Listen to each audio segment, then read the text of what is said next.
খুশির খবর, তার মানে ভাবির বাড়ি থেকে লোকজন আইতেছে, তাই না ভাইয়া? ভাবির বাড়ির থেকে লোক আসতেছে, তাই না ভাইয়া? যে বউ 5 বছরের মধ্যে আমার একটা সন্তান দিতে পারে নাই, তার বাড়ির থেকে লোক আসবে আর আমি ধেই ধেই করে নাচতে নাচতে বাড়িতে আসবো না? আমি পাগল হয়েছি? তাছাড়া আমি তো তারে 3 তালাক মাইরা দিছি, কিচ্ছা খতম। আরে ভাইয়া, এখন মুখে তালাক দিলে হয় না তো, কাগজে কলমে কার্যকর করা লাগে। আর কাগজে কলমে দিছি, তালাক দিছি, 3 তালাক দিছি, বাস শেষ। এখন খুশির খবরটা শোন। কি খুশির খবর কও?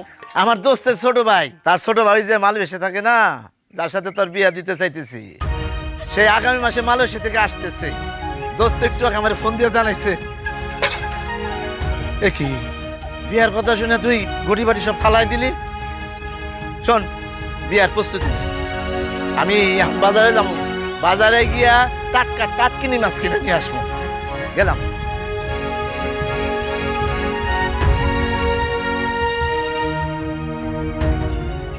বিষয়টা তো সুরজের সঙ্গে আলাপ করা লাগে। বুঝতে পারি। এসে যখন পড়েছেন তখন বসুন। ধন্যবাদ। আমার নাম Masud Karim. Rough and tough ঠিকাদার হিসাবে আমার বেশ সুনাম আছে। I see. তার মানে গত শিডিউল ড্রপে যে ঝামেলাটা হয়েছিল সেটা আপনি পাকিয়েছিলেন। কি করুম কন? আমরা হলাম লোকাল, স্থানীয়। বাইরে থেকে লোক এসে টপ করে কাজ লয়ে যাবো গা, আমরা কি আঙ্গুল চুষুম নি? আঙ্গুল চুষুম? হ্যাঁ, বাদ দেন। এই যে ফাইলটা লয়ে আইছি, টপ করে সিগনেচার করে পাস করানোর ব্যবস্থা করে দেন। মাহুদ সাহেব, কখন কি শুনেছেন যে একজন ডাক্তার রোগীর হার্টবিট, বিপি এগুলো চেক না করেই প্রেসক্রিপশন ওষুধ লিখে দেয়? কি করবার চান আপনি? ফাইলটা রেখে যান। এটা সঠিক রোগ নির্ণয় করে তারপরে আমি দেখবো এটা ভালো হবে নাকি কমায় যাবে। হয় মিয়া, আপনি হয়েছেন ইঞ্জিনিয়ার, ডাক্তারি ভাষা কথা কইতেছেন কালা? এক্স্যাক্টলি, আমার তো সেই কথা।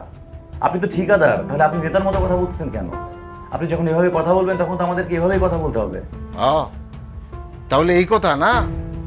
শুনেন মিয়া, পাতিলের একটা ভাত টিপলে যেমন সমস্ত ভাতের খবর পাওয়া যায়, আপনি কি খবর লাগছেন এটা কিন্তু আপনার গলার স্বর শুনে আমি বুঝতে পারছি। আজ গেলাম, ফাইলটা রেখে গেলাম, প্রেসক্রিপশন দেখা ফিটা বলে দেবেন। আসি।